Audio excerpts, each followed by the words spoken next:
Hi everyone, today we're going to be talking about tape measures, kind of how to pick some, and then if you wait till the end, how to use some of the tips and tricks I've learned over the years for tape measures. Kind of a really cool stuff. But first I want to help you kind of pick out a tape measure.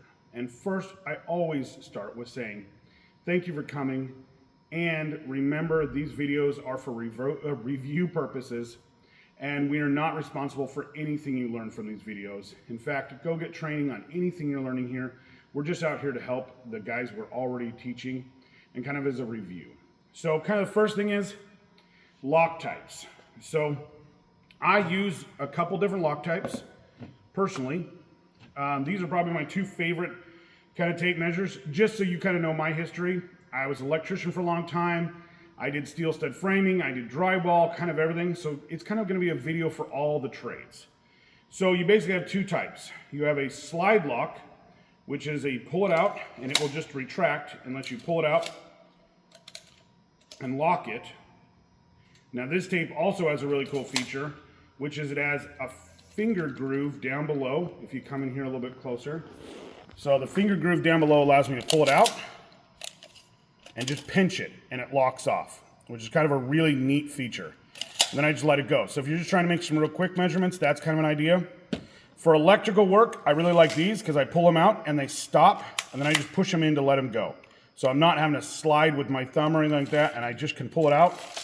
I can shoot it out as much as I want, hit it, and slide it back in. The third type of lock is kind of a interesting one, and it's just the button on the bottom. So a lot of guys like these. The one thing I don't like about these is they tend to drag a lot on the blade unless you push it in and then pull it out. Now, if you've been doing it forever, you'll watch that I just grab the blade with my finger, and that works fine for a lot of people, just putting my finger underneath and holding it in place. And then I can sit there and just do that. So a lot of people don't need that extra little groove on the bottom. I think it's a nice feature. So that's kind of the lock types that are available right now. So you can kind of get in. There's some other ones out there. There's like the push button style of these guys here. And, you know, not the end of the world. Next thing is size. Tape measures come in 150,000 different sizes all across the world. But what I like, I separate down into basically 3 for the trades. Or really, tape measure wise, 3 for the trades. And then we get into our longer 100 foot and 300 foot tape measures. So the first one is the 16 footer. This is the size for every electrician on the face of the earth. Almost nothing we do, cutting and things like that, is going to be over 16 feet. Because all of our equipment comes in 10-foot marks. So I use this almost exclusively. The probably the most common size for regular contractors is going to be the 25 footer. The 25 footer does everything really, really well. It's kind of your, if you only had one tape measure as a do-it-yourselfer, 25 is a really good size. This is probably the go-to site survey size tape measure, 30, 35 footer. These are really great. They stand out really well. Kind of a great idea there. For my 100 footers, I always like these small metal blade versions. And for when I'm actually doing off the roof work, so if I'm going to go up on the roof, this is the one I put in my bags because it's nice and small and I don't have to worry about falling off. If I'm going to do, like, maybe find a septic system or something like that, I'm going to go to a 300 footer that I can roll all the way out the distance without having to reposition my hook over and over and over again. Okay? So as we kind of get into that, let's talk about what size I pick and why I do. So the first part of that is that weight. If I'm carrying heavy tool bags, do I really want to carry a 35-foot tape measure that I'm only going to use half of it? No. It's simple as that. The other thing that's really nice is with a smaller tape measure, you'll see the blade curve. As you get wider and wider and farther standouts, you're going to see the blade gets wider here, and that curve gets more pronounced. So you'll see on this 35, we've got an 1.1 one, and it's really, really curved. That tends to make it hard to mark your lines. Kind of one of those things I just don't care for. So I don't choose any bigger tape measure than I need for the moment I'm using it, okay? I'm not going to carry 300 when a 16 will work just fine for 99% of stuff. Okay? So, kind of nice there. I really don't like that big giant. You'll see some of the Fat Max ones out there, and if you're doing framing, that's fine. For what I do, no. Okay? Hook types. So this is where we get into the front here. This hook right here, and I'm going to use this particular one because it kind of has all the features I like, is a 3 rivet. You don't need any more than that. You don't need any less than that. It's 3 rivets here. Now, I have a hook on top and a hook on the bottom here. If you look at this guy here, no hook on top, but magnetic. So they have magnetic. That sometimes is really good if you're doing metal framing. That's a nice feature. I don't think it's worth anything much. So I like one that actually has just a hook on top, hook on bottom. That works really good for all the different situations. One thing, please do not smack these so they don't move. It is meant to move. When you're pulling on something, it's meant to pull out the 1/16 of an inch that metal piece is, and when you're pushing up against something, it collapses, so it takes up that 1/16 of an inch. It keeps the tape measure proper, okay? Now, when it comes to design-wise, a lot of tape measures will have extra features. All of it adds extra weight. Lights, it has batteries in them so you can see the light. Wear a headlamp, whatever it is, all that stuff goes bad way before the tape does. Now, a couple different styles of measurement, okay? So come on in real quick. These are my favorite all-around tape measures. They give you your 1 inch, and then it breaks it up into 8s, quarters, 3/8, 1/2 inch, 5/8, all of this, and every individual one in between there is going to be a 1/16 of an inch. We'll talk about that in our next video about that. But I like already having those on there. I don't have to think about it. I can't make mistakes about it. It works really well. The other thing that's nice about some tape measures is see how there's nothing on the bottom? When you get into your bigger guys, this can be really nice to have your measurements on the bottom of the blade and on top of the blade. But a lot of these will not come with the extra little cheater marks, I call them. Cheat all you want, guys. That's really important. Make sure you're doing that. This particular tape measure is a Canadian tape measure because they use a lot of sending to America, and we use inches, and they use millimeters. So it's inches on top, millimeters on the bottom, okay? So really important there. Just see those 2 marks there. If you need something like that, that's fine. If you don't need it, they're hard to come by. You'll have to usually order them online. So next thing that you're going to see a lot is where we're getting into, we've got our millimeters, we've got our regular, we've got our inches that are non-hit and ones that have the fractions already on them. The next thing will be whether it resets or not. This is one thing I really, really like. So if you zoom in here, if you see, we've got coming through here 12 inches. When we go to 13 inches, it tells us we're at 1 foot 1 inch, 1 foot 2 inches. And if we go to the next one, it tells us we're at 2 feet 1 inch. This is a lot easier to yell this out than calling out the inches and then somebody trying to remember where the inches are and all that. I like that a lot easier. It's easier for me to say 1 foot 10 inches and a quarter. That's how I do it. So I pick these tape measures that reset. Not all tape measures reset. You'll notice this guy just goes and just starts counting all the way through. Whoops, let me flip this around so you guys can actually see it. So it just resets itself all the way through.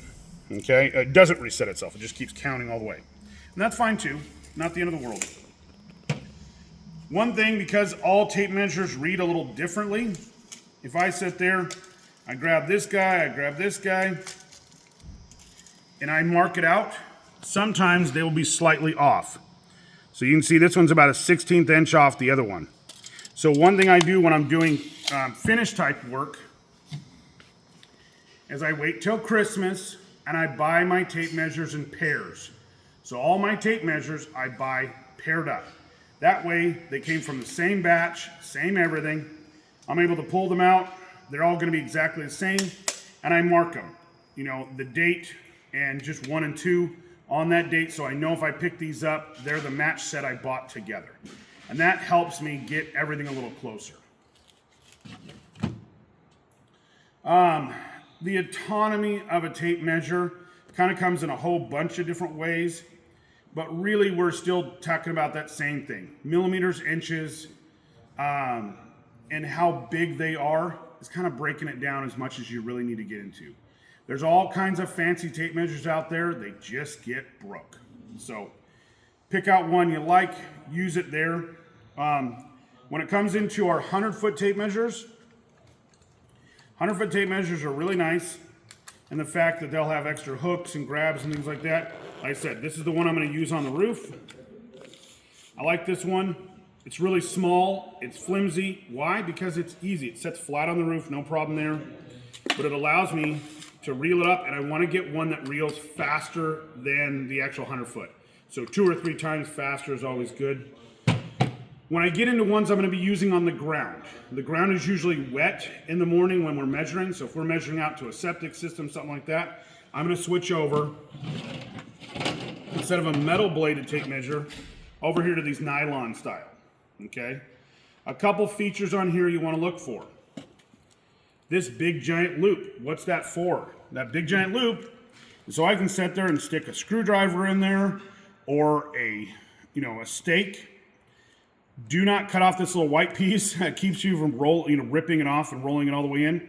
But I'll use a tape measure to place it in, mark right where I'm going to be, and I can roll out my whole 300 feet and not have it constantly pull with me. And I can have it taunt at the very end when I go to pull it. I can take that screwdriver and hold it in place. You can use stakes, you can use pieces of rebar, whatever you want. You want that big round hook on top. Other thing that's really nice about these guys, you also have a hook with little points on it, and that will actually bite into the wood and hold it in place. So look for those features. And again, this one winds at 3 times speed. So every 1 turn I make, it spins the reel inside 3 times. That's really important. Okay. Kind of into some of our cool features that I'm going to talk about are tricks. We're going to talk about the slide ruler system, okay? So I pull my tape measure out, and I fold it over, and I want to take away from 48 inches. Let's make it harder. Let's go here. I'm going to go 48 and 3/8. So if you can zoom in right here. So we're 48 and 3/8. And I want to take away 3 inches and 5/8. I come over here 3 inches. I come to 5/8 and I squish the tape measure together. And I see that it is actually going to be 45 and 5/8 because we just line them across. Now, same thing. If I want to add, let's say I've got 48 and 1/4 and I want to add 3 inches of that because I'm going to add, on top of that, I'm going to add a base plate and 2 top plates. So I want to put 3 inches for the 2 top plates and another 1.5 inches, 4.5 inches. I can come right here. I watch here. I'm going to slide over. Oops. Going to lock it down. I'm going to slide over here to 4.5. We're going to be our 48 and 3/8. And I'm going to bring up the 3/8 to the half. And I know that when I come over here, I am now at 52 and 3/4, or 52 and 7/8, right in there, okay? It's a really cool trick you do. Now, another one that I don't trust specifically, but let's say I've measured a board across, and I want to find the half, and I do it in my head, and I'm like, okay, it's going to be blah, blah, blah. One thing I do is I look down the tape measure.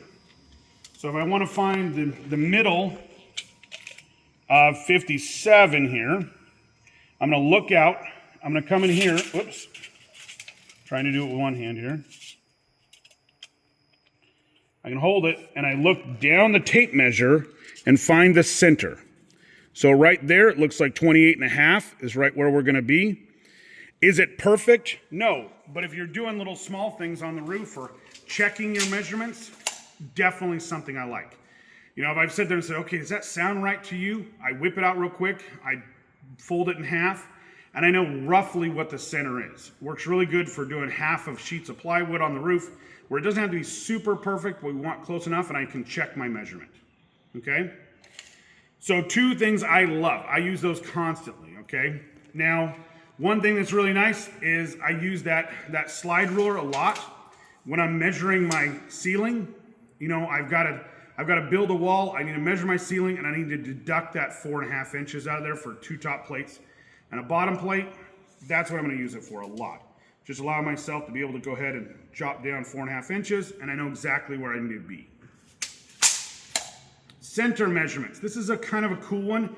Let's say you've got a 2x6 up here, and you want to find the middle of your 2x6 or a previously cut piece. You measure across, and it says, go this way. So we're going to measure across, and we're at 5 3/8. Now you got to do the math on that, and don't get me wrong, this is an easier math equation. But what's easier than that? I take it, and I scroll here. I pull my tape over until I find a standard number.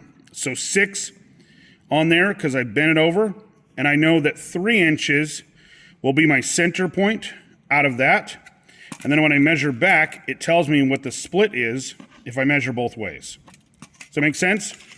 So we'll use this screw here. We've got 5 3/8 or 5 1/2.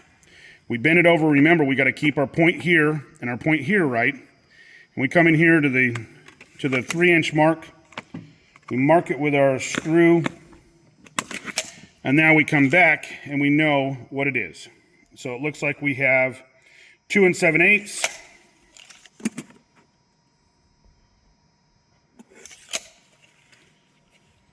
You know, and you'll see it with a tape, with a measure there, you'll be able to get a little closer on that line every single time. So we'll do that one more time for you guys. We'll come across, we're gonna measure over to 6 inches. 6 inches, we're gonna mark our pin there. We're just gonna do that, and then when we bend back, we'll be able to put our mark on there, which looks to be right on that one, right around 2 3/4. And again, 2 3/4. So it's a little hard on this box because it has rounded corners, but your boards will be a little easier. Kind of go from there. Drywall cutting. This is another one that you'll see a lot of drywall cutters use. They'll take their knives, you'll see them pop it out. They'll come across an item and they'll actually cut the edge here. So if I just wanted to break off a little piece here, I know that I need it at 3 inches. I grab here, and this is where it really counts to have that top hook. So I take my hook, my blade, I pinch it there, and I slide it across the board, okay? Now, one thing that's really nice about these guys, the ones that have the little step in here, in the bottom, is I can set the tape measure where I want it, and I have this groove right here. Now I can set that up against there. Let's do 4 inches. I can set that up there, I can pin it off, and I can draw it back and snap the board. This works great with a marker or pen also, just make sure you're putting in the corner. But all your wear happens there. Instead of your finger, when I used to do drywall, I'd get a big giant blister right here as I was cutting all the way down and just scraping the living daylights out of my finger. So, really cool feature. Definitely like these for drywall because I can get my finger underneath there. And again, I'm not tearing up my finger all day long, but definitely get those double hooks there, and that makes it really easy to mark your drywall. Snap it, pop it, you're all set to go. Works great on plywood too, if I just need to cut off a real quick measurement. I'm not trying to be ultra precise. Remember, most of the time in the trades, unless you're getting the high-end trades, we're not building pianos, we're building houses, okay? Another one, we're gonna call burning an inch. So a lot of times this is not precise enough for you, and so in cabinet making, I have a tape measure that goes all the way down to 1/16. We'll talk about that when we talk about our measuring video. So I'll burn an inch. So I'll come here and I'll burn that inch. And I know it's 6 1/2, but I burned an inch here. And so I add, and I take away an inch to that, knowing that this may not be precise enough, but when I burn it, now I'm just on the measurement. And I know that when I make the measurement, this is the trick, I have to deduct an inch out of it. So if it was 6.5, I know that it's 5.5 in real life. So burning an inch, you'll sometimes hear guys say that, burn an inch.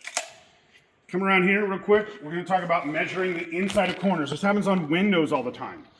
So you'll see guys do this all the time. And they're like, what do I do here? Looks like it could be 15, okay? I don't know, maybe 15, maybe it's a little less than that. I've got to do it a couple times. We'll come over to this one's a little easier. So I've got it butted up here. I'm trying to bend it over. That one's 14.5 maybe. What we can do is on the back of all your tape measures, it will have a number. I like 16-inch tape measures because almost all of them are 3 inches. So I set here, I measure here across, and I butt the tape measure up in the back. I have 11 and an eighth, okay? So 11 and an eighth, and then I add 3 inches to that, and I get a much more precise measurement here than trying to bend it over. So I take that, I add 11 and an eighth, 12, 13, 14th and an eighth, 14 and an eighth. It will get us a lot closer than trying to bend it over. Now you do want to check and make sure your tape measure is actually 3 inches. This is why I like this particular tape measure. It is 3 inches on the dot, okay? So guys, that's some of the tricks that we use, but also buy a quality tape measure. There's all kinds of good tape measures out there. Don't buy a $5 tape measure. These are just not that expensive. This guy right here, I got on sale, that kit of 225s, I got on sale for $16 for those 2 tape measures. They're 25 bucks a piece right now. So sometimes they're actually cheaper to buy 2 than it is 1 during Christmas. Buy good quality tape measures. Stanley, Milwaukee, and DeWalt I've been using for years. Klein tape measures are fairly good if you like the more based on electrical type world, but I stick with those 3. DeWalt, Stanley, and your Milwaukee tape measures. You can't go wrong. Do remember the actual rubber coating on these helps them not break. So if you see the old Stanley, silver Stanley, sometimes you drop those and crack them. They've made these a little tougher, they're really gonna be there. And I like that style that's about a 1 inch wide. I don't like getting anything any smaller than that because it doesn't stand out very far. Now remember, they're gonna talk a little bit about 2 different things. They're gonna go max reach and standout. Those are 2 separate things. So max reach means that I can go out all the way until it snaps. So if I go all the way out too far with this one, it's going to snap at somewhere around 10, 12 feet or something. So that one snaps at 10. Now that's standout, okay? It's how far it will go out before it breaks. When you have max reach, it adds an extra 3 feet in there. So it takes that 10 foot and says you'll hold your hand way out here, and then it won't break because you're actually taking the 10 footer and holding it here and add an extra 3 feet to that. So watch out when comparing tape measures when you're talking about the actual standout and the max actual reach. Reach always has an extra 3 feet added to that. Okay guys, please like, share, subscribe, leave comments in the bottom. We want to know what you guys want to see in these videos. They're purely for review, but to help the community. So as always guys, have a great day and we'll talk to you later.